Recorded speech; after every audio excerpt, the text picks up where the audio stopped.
please read 2 Corinthians chapter 3, verse 8. Praise the Lord.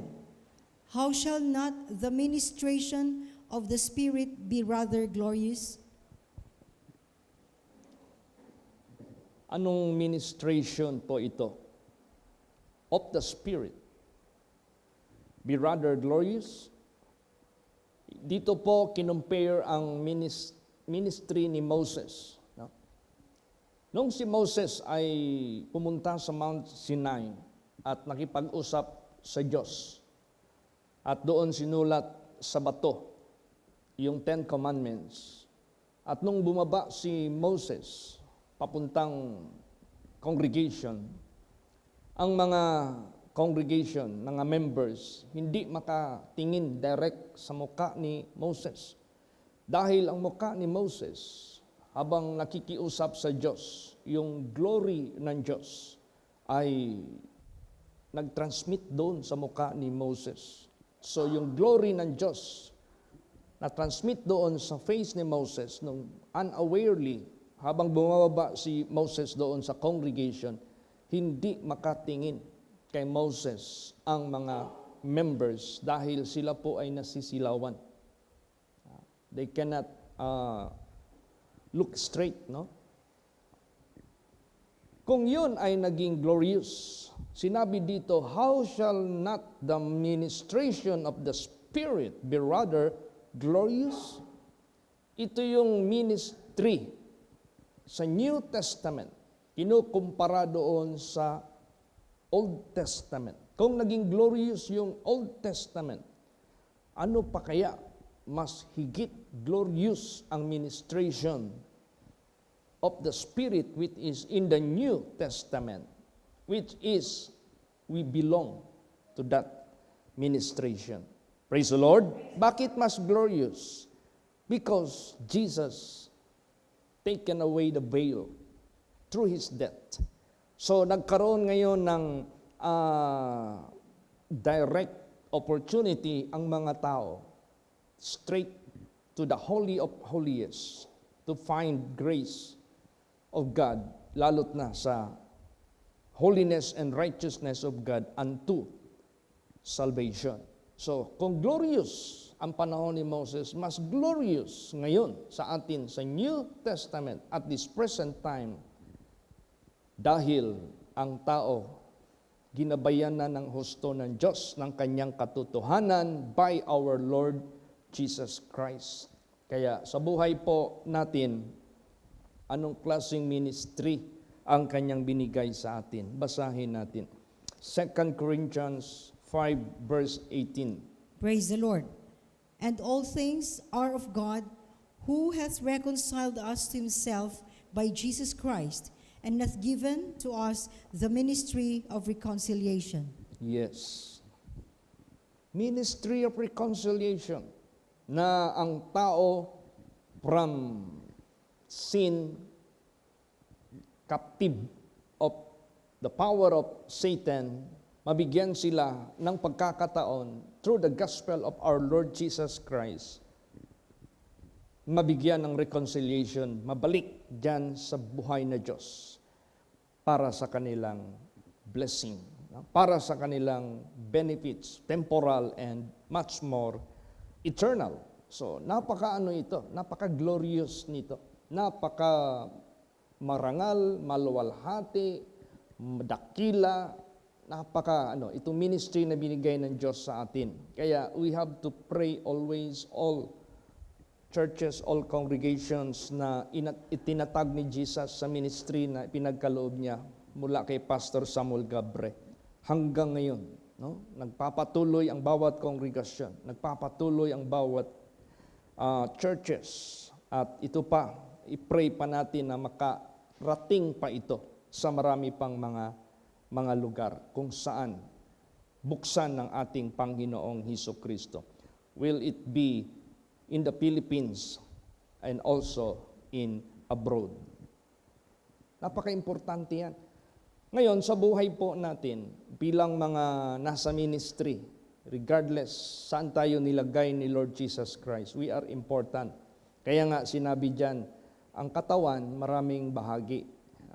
ang part ng katawan, merong ulo, merong shoulder, may kamay, merong paa. Sa kamay naman natin, hindi pare-pareho ang size at haba ng ating fingers. Pero bawat pinakamaliit na porsyon ng ating katawan ay mahalaga po yan. So lahat ng nasa kaligtasan na na-reconciled na sa ating Panginoong Hesukristo, as we dinivote na natin yung buhay natin, yung sinabi ni Jesus, ni Paul, I beseech you therefore, brethren, by the mercies of God, you were forgiven, by the mercies of God, you were saved, that you present your bodies a living sacrifice, holy, acceptable unto God, which is our reasonable service. So ito na yung nilagay tayo ng Diyos sa ministry na ito na more glorious than the Old Testament. Kaya sa buhay natin, para gamitin tayo ng ating Panginoon Diyos, patuloy tayo maging faithful dyan sa Kanya bilang mga stewards ng Diyos. Basahin natin. 1 Corinthians 4:1 and 2. Praise the Lord. Let a man so account of us as of the ministers of Christ and stewards of the mysteries of God. Moreover, it is required in stewards that a man be found faithful. Yes. Tayo na mga stewards na pinagkatiwalaan ng Diyos sa ministry of reconciliation, kinakailangan bawat isa sa atin masumpungan na tapat or faithful.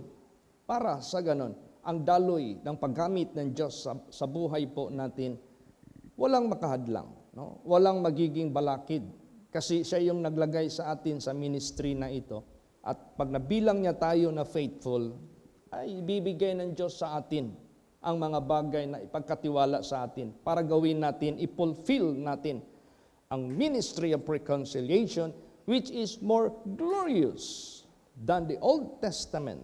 Kaya napaka-importante ito. Kaya pag naisip ko yung mga pastors together with the congregations, support prayer natin lagi sila.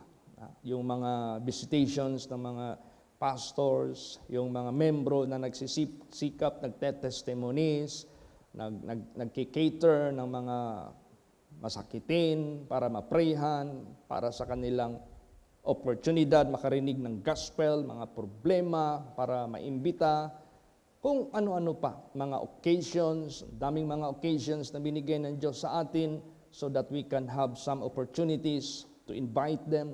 So, glorious ito. Mahalaga ito sa buhay natin. Ginagamit lang tayo ng Diyos as His instruments.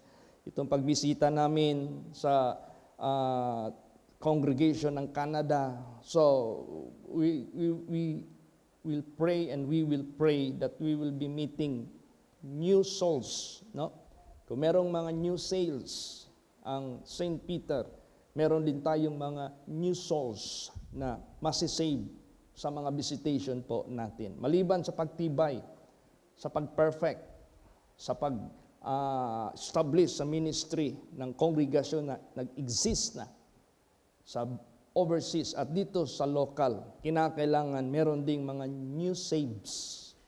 Dahil masaya ang ating Panginoong Diyos. Dahil importante ang ministry na ito. Hindi ito basta-basta. So tayo mga anak ng Diyos, let us be found faithful. Kasi pag tayo ay maging faithful, being faithful stewards ng Diyos, sigurado yan. Marami pang ipagkaloob ng Diyos sa atin. Bigyan niya tayo ng mahabang buhay, bigyan niya tayo ng kalakasan, bigyan niya tayo ng kakayahan, bigyan niya tayo ng mga pamamaraan, paano natin ma-share kahit pa man ang gospel of the kingdom of God ng mga tao, mailigtas mula sa kamay ng masamang espiritu. So, let's pray na marami pang tawagin ang Diyos para ilagay pa sa ministry, para i-fill up ng Diyos yung mga gawain natin. Basahin natin 1 Timothy 1:12. Praise the Lord. And I thank Christ Jesus our Lord, who hath enabled me, for that He counted me faithful, putting me into the ministry. Yes. So let's pray na marami pang piliin ng Diyos, marami pang tawagin ng Diyos na mabibilang na ilalagay niya sa ministry. Karagdagan ng ating mga kasamahan, ng mga manggagawa para sa ating Panginoong Hesukristo. Tayo na mga nag-i-exist na inilagay ng Diyos sa ministry, whatever ministry na we receive, let us fulfill that ministry. Praise the Lord. No, i-fulfill natin yung ministry na yan. Supposing nag-schedule sana ako ng visitation sa Samal again, kaso yung isa doon wala, si Sister Gina. Tapos merong urgent na gustong ipaimbita sa akin si Sister Iliha. Meron daw siyang relative na ang anak ay being possessed by demons. Sa panakan yan. Sabi ko, unahin na lang natin yung urgent, no? I-pending ko muna yung visitation sa Samal. Unahin natin yung mas urgent. Itong sa panakan, itong demon possessed. So let's pray it tonight, no? Praise the Lord, na magbukas ang Diyos ng door para yung gospel niya maibigay doon sa kanyang mga pinili. So, fulfill your ministry. Whatever ministry you have, fulfill it. Basahin natin. Colossians 4:17. Praise the Lord. And say to Archippus, take heed to the ministry which thou hast received in the Lord, that thou fulfill it. Yes. So, bilangin natin na ang Panginoon ang siyang nagbigay sa atin sa ministry na meron tayo. Then, let us fulfill it. Let us do it. Let us love it. And let us watch for it. No? Sinabi dito. And say to Archippus, take heed to the ministry. No?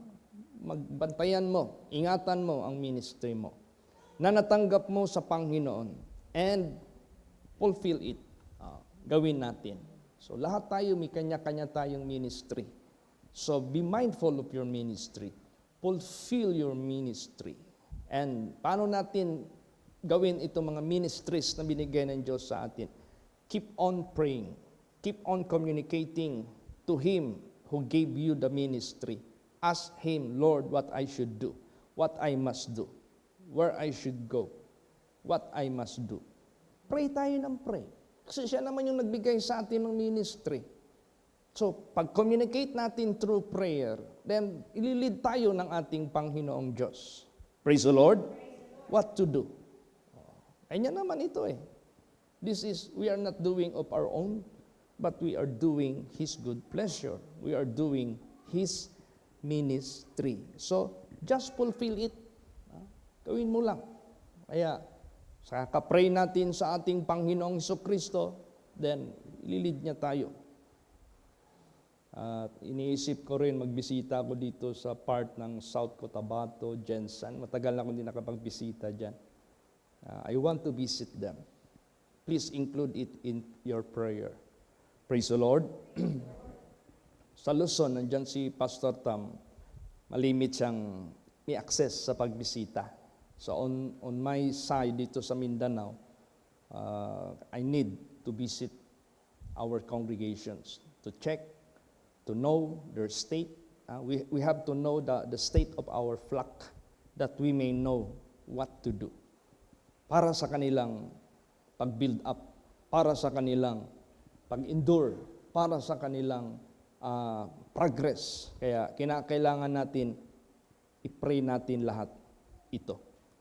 So, mag-ingat tayo sa lahat ng mga bagay. Proteksyonan natin ang ating sarili sa anumang tukso at pagsubok sa buhay natin that can move us. We should not be moved. We must remain faithful all the way, all the time, para tuloy-tuloy ang paggawa ng Diyos sa buhay natin at paggawa natin sa Kanyang ministry. At marami pa tayong magagawa para sa Kanyang mga gawain. Para yung buhay natin, may mga proofs tayo sa harapan ng ating Panginoong Diyos that we really indeed talagang gumagawa tayo sa ministry na pinagkaloob ng Diyos sa buhay natin. Ministry is not being neglected, but it must be attended.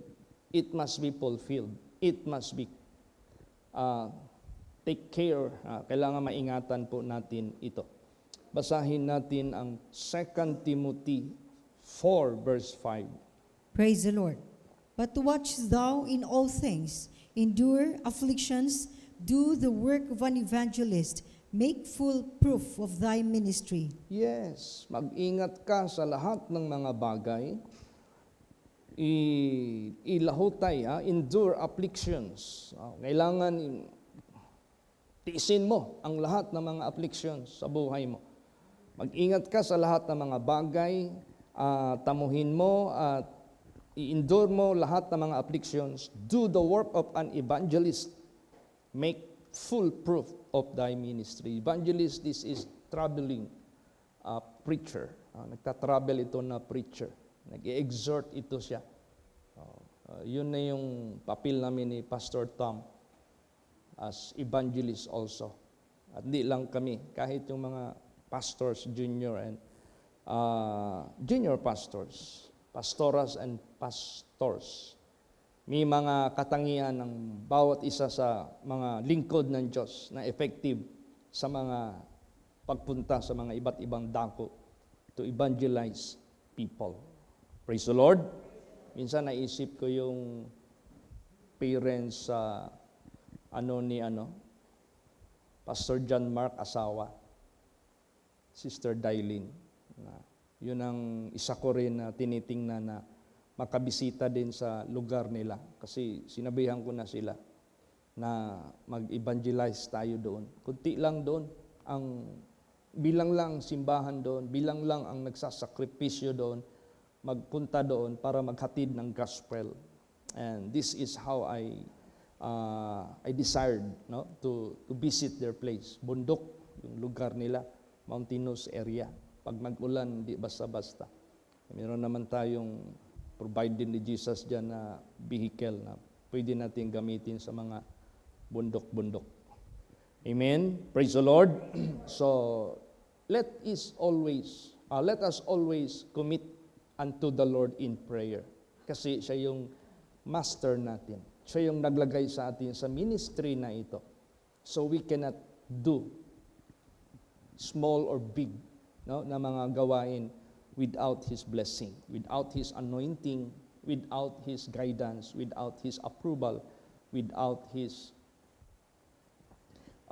signal go. Dito man sa Pilipinas at sa labas man ng bansa. So, kanina nag-communicate ako sa asawa ni Pastor Rinante. So, siya po'y na-assign sa Angadanan Congregation. Medyo minus ang mga membro doon. 5 lang ata ang membro doon. So, kailangan talagang pagtiis. Sabi ko, sige lang, bigyan mo ako ng number ni Pastor Rinante para mabigyan ko rin siya ng exhortation sa kanyang ministry doon. So let's pray for all churches, for all congregations na patuloy, consistently ang mga lingkod ng Diyos, kasama ang mga membro. Praise the Lord. Maliit man, malaki man na kongregasyon, it doesn't matter.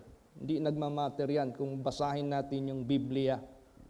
Ang mga na-save sa panahon ni Noah, out of how many millions of population? Only 8. From the original na congregation of Israel, approximately 2 million. Hindi kasali yung mga inanak na doon sa 40 years in Exodus or in the wilderness during their Exodus. 2 lang from the original. So, let us treasure every souls na nagpapatuloy sa paglilingkod sa ating Panginoong Diyos na pinapakain ng mga servants of God. And let's pray for spiritual breakthrough sa kanilang mga pamilya. Yung Acts 16:31. Alam mo yung Madsayap congregation, pagpunta ni Pastor Samuel Gabri dyan, kunti pa lang yan, masyado sila. Yung unang pamilya ata, yung pamilya ni Brother Bilo. Tapos sumunod na itong pamilya nila Sister Rose Butwasan, si Brother Raul. Tapos nakarating si Pastor sa Madsayap, nadagdagan. Ngayon, tingnan mo, ang Madsayap congregation, malaking malaking congregation na.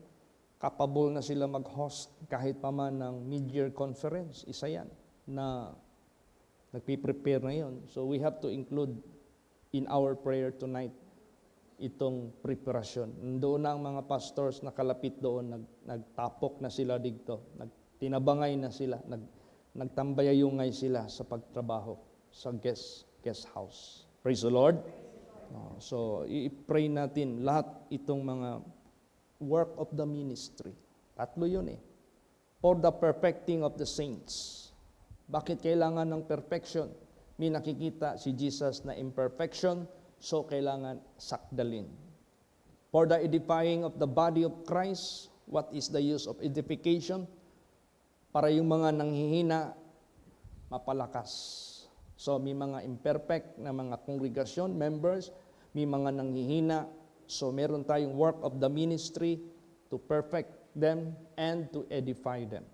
And for the work of the ministry. So isa yan na ituro natin sa bawat kongregasyon, na bawat isa sa atin, meron tayong mga gawain na sa ministry. Yung apostles, prophets, teachers, helpers, governments, diversities of tongues. This must work together, faithful unto the Lord. Praise the Lord. Kailangan itong lahat magkakaisa na maging faithful sa gawain ng ating Panginoong Diyos. Let us be profitable in the work of the ministry. Dapat tayong lahat maging profitable sa gawain ng Diyos. Basahin natin. Meron tayong example dito. 2 Timothy 4:11. Praise the Lord. Only Luke is with me. Take Mark and bring him with thee, for he is profitable to me for the ministry. Yes. Only Luke is with me. Take Mark and bring him with thee, for he is profitable to me for the ministry. So, nire-release niya si Mark to accompany someone for the work of the ministry because Mark is profitable worker to me. So gusto kong i-share siya sa iyo. Gusto kong i-designate siya sa iyo. Kung paano siya nakatulong sa akin sa ministry, ikaw rin matulungan kanya sa ministry. Ganun man yun, ang buhay natin. We are sharing. We are designating workers for the work of the ministry. So, let's pray for more. Marami pang ipapadala ang Diyos kung saan man necessary for the work of the ministry. Ngayon, itong ministry na ito, huwag tayong maglagay ng offense para hindi ma-blame ang ministry natin. Basahin natin yan. 2 Corinthians 6 verse 3. Praise the Lord. Giving no offense in anything, that the ministry be not blamed. Yan.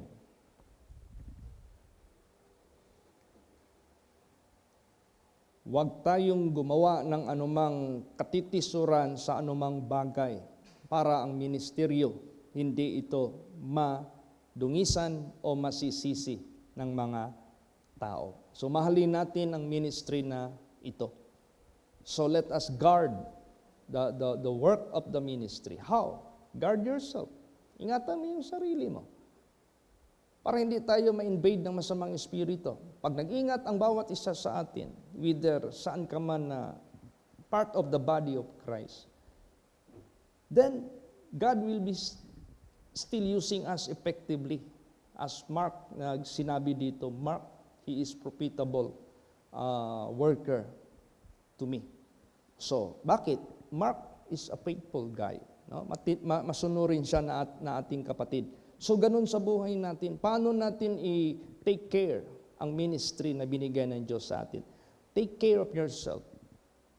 Na hindi ka gagawa ng kasalanan or offense. Offense means pagkakamali, pagkakasala na will cause to be blamed yung ating ministry. So ingat tayo sa bawat isa sa atin. Praise the Lord. Saan ka man na bahagi dyan, ingat tayo. Talagang ingat talaga tayo. We have to avoid those things na dapat nating i-avoid that will cause us to commit any mistakes. So, basahin natin 2 Corinthians 8 verse 20. Praise the Lord.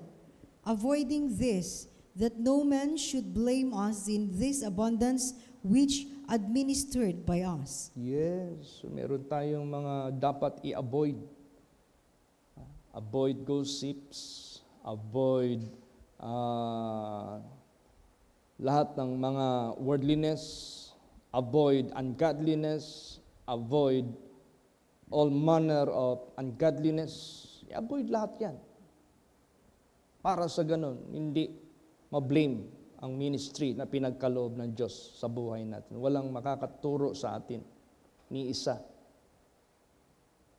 sa ating ikaka-blame sa ministry na pinagkaloob ng Diyos sa atin. So, prayerful, watchful, let us love the work of the ministry, let us fulfill the ministry na binigay ng Diyos sa buhay natin, at let us be honest in all things. No? Maging honest tayo sa lahat ng bagay. Basahin natin 2 Corinthians 8 verse 21. Praise the Lord. Providing for honest things, not only in the sight of the Lord, but also in the sight of men. Yes, providing honest things, not only in the sight of the Lord. Hindi mo man pwedeng sabihin na, honest man ako sa Panginoon. So if you are saying such words, honest man ako sa Panginoon, that might not be known whether you are honest or not. Sa judgment pa yan. That not might be known at this present time, maybe by and by.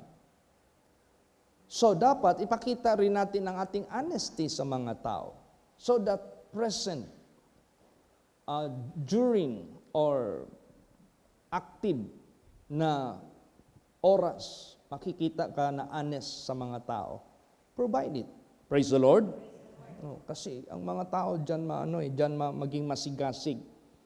Providing honest things not only in the sight of the Lord, but also in the sight of men. But not to the extent na magpakitang tao ka na lang. No. But it is just in a natural way. Kung sa Diyos pinapakita at nagagawa mo yan, naturally, mapapansin niya ng mga tao. Normally, mapapansin niya ng mga tao. Tingnan mo yung nangyari sa gobyerno natin ngayon. Di ba? Ang mga involved sa corruption, ang iba naglipara na. Nagsabi na may sakit, nagpapa-check up na doon sa United States of America, bigla lang nagkasakit. So, ibig sabihin yan, nabiblame tuloy yung kanilang ministry, yung kanilang position, whether they are senators, whether they are congressman, whether they are cabinet member, or whatever, nabiblame. Because, hindi man nila napakita ang honesty doon sa mga tao. Pagdating na ng panahon na nasisilip na, mag-disappear na, maalis na. Kaya, sa buhay natin, providing for honest things, not only in the sight of the Lord, but also in the sight of men. Kasi ikaw, pag wala kang ginagawa, wala kang katakutan. Everything will be. Hindi ka matakot sa liwanag. Pag ikaw'y gumagawa ng liwanag, hindi ka matatakot sa liwanag. Ano yung liwanag? Yung magsisearch sa iyo, yung mag-iimbestiga sa iyo, yung mag-i-interrogate sa iyo, hindi ka matatakot.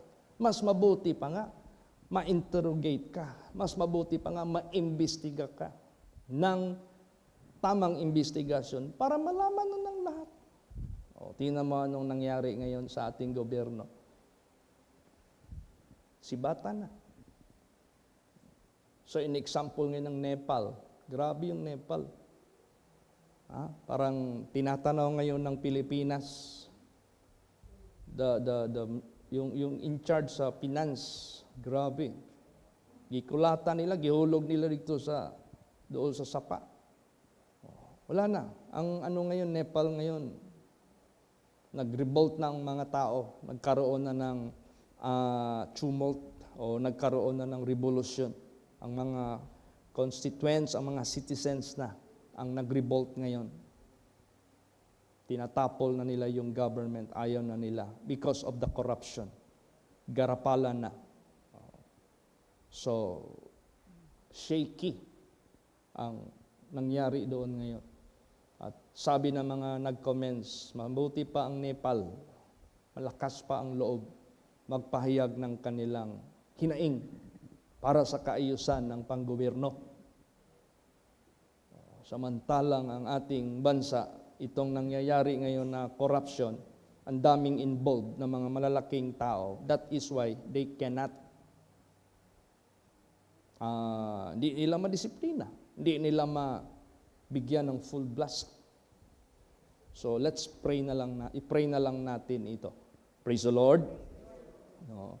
So that governance na nangyayari ngayon sa ating bansa, i-pray natin na masugpo talaga ang korupsyon. Giginhawa sana ang Pilipinas, giginhawa sana ang ating bayan kung wala itong mga corrupt na ito.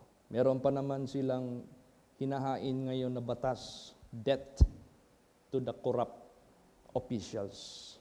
Death penalty sa mga corrupt officials. Kung maaprubahan yan, paano yan ma-implement? I don't know kung ma-implement yan para masugpo ang lahat. Di mas maganda yan para may takot ang mga government officials. No, so ganun din sa buhay natin dito sa gawain ng Diyos. This is more glorious. Praise the Lord. Mas glorious ito because we are bringing the people to the Holy God, to the Creator of all. We are bringing people to be saved. Mas glorious ito. So mas ingatan natin ito. Huwag natin itong dungisan. Huwag natin itong basta-bastahin. Ibigin natin ito. Mahalin natin ito. Kaya maging faithful tayo sa Panginoon para malugod ang Diyos sa buhay natin.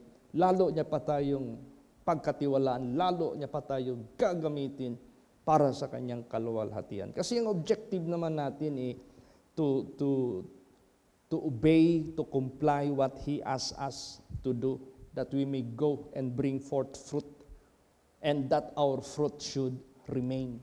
Ganun man yun, ang order ng Diyos sa buhay natin.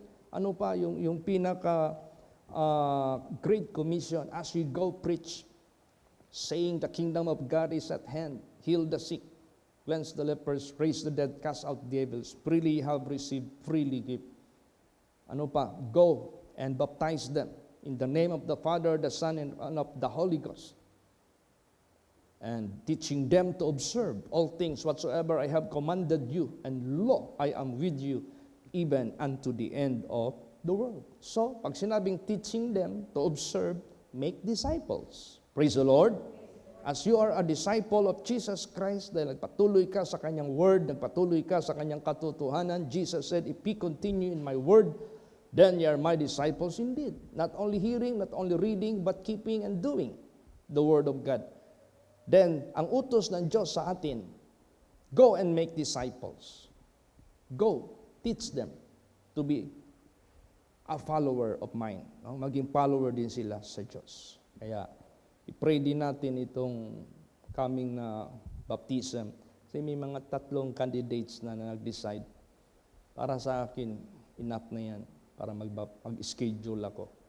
So, kung available sila this coming Saturday, then I will ask them their approval or their confirmation para babautismohan na sila.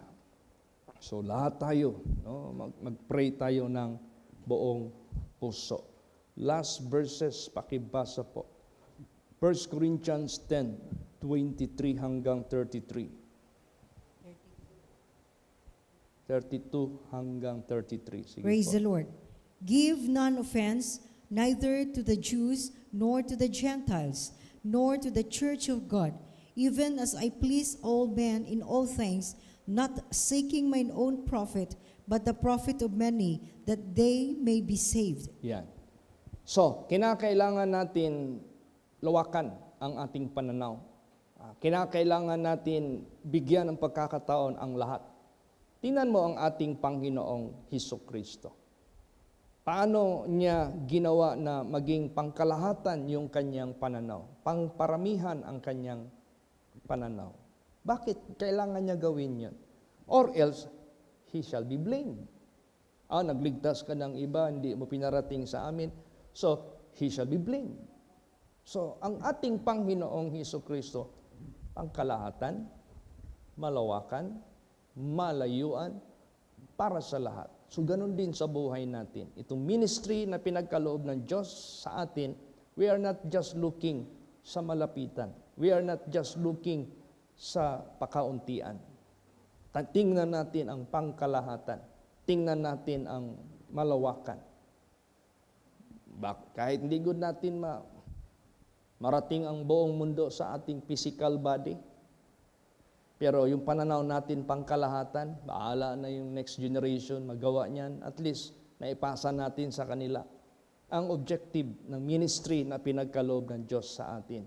So yan, magpakatibay tayo sa ating Panginoong Diyos para atin pa itong yung baton, kumbaga pa, mapasa pa natin sa next generation. So, if Moses' ministration was glorious, how shall not the ministration of the Spirit be rather glorious? So ito na yung ating present na ministry. Mas glorious ito sa panahon ni Moses. You know why? Because Jesus, si Lord Jesus Christ, ang siyang gumawa ng ministry na ito sa New Testament at pinasa niya ngayon sa atin. That is why this is more glorious. Since this is more glorious, love it, keep it. Then, lahat gawin natin sa tulong ng ating Panginoong Hesukristo. So tonight, let's pray for our malapit na pag-celebrate ng kanyang birthday. No? Ang celebration natin sa birth of Jesus Christ, it is not really the celebration of the birthday of our Lord Jesus Christ. Because Jesus Christ just lived for 33 years anyhow. Ang celebration natin sa birthday ni Jesus Christ is that He saved us. He saved the world na maniniwala dyan sa Kanya. Yan ang ating celebration. So dahil dyan, invite. Mag-imbita kayo. Kung sino yung mapupusuan ninyo, sino yung reachable ninyo. Kung nakikita nyo parang unreachable siya, subukan ninyo. Praise the Lord. Wala namang mahirap. Wala namang mawawala. And as much as possible, let us not make any vacants sa mga seats dyan. Punuin natin ang mga kaluluwa. Magawa nyo pa yan. Do not invite anyone a day before the event or 2 days before. Kasi lalo't na may mga trabaho sila. Subukan yung mag-imbita. 1 month? 1 month pa ba? Wala na, no? Wala na. 3 weeks before. Try to invite people 3 weeks before. Pwede na silang makapag-file ng leave, no, of absence para maka-attend. Sabihin ninyo, gawin natin yan ng buong puso. Praise the Lord. Kaya, to ministry na ito, this is more glorious than anything sa nangyari kay Moses. Kaya, atin itong i-pray, atin itong mahalin, atin itong i-fulfill ang ministry na ni-receive natin mula sa Diyos. Amen? Praise the Lord. Magsitayo po ang lahat.